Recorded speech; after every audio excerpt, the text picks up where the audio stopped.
के तिरंगा भारत देश के हमर शान।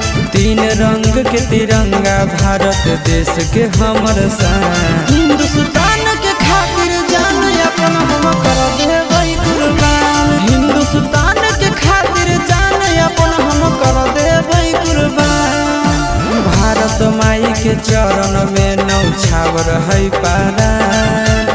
भारत माई के चरण में नौछावर है पारान। हिंदुस्तान के खातिर जान अपन कर देबै कुर्बान। हिंदुस्तान के खातिर जान अपन हम कर देबै कुर्बान।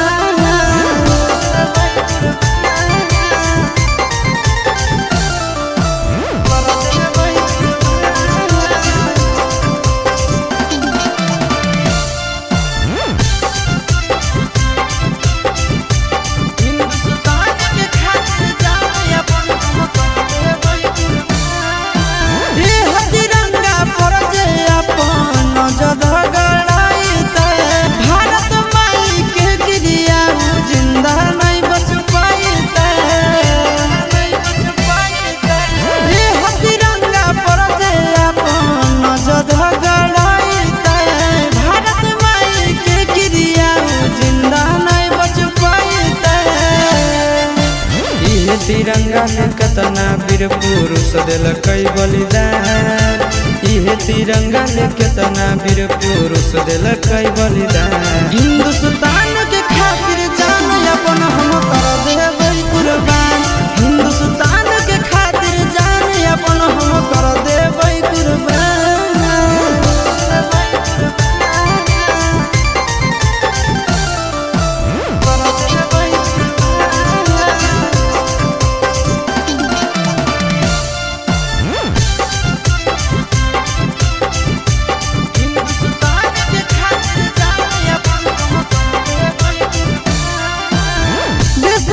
अभिमान हमार जान से है बढ़ के।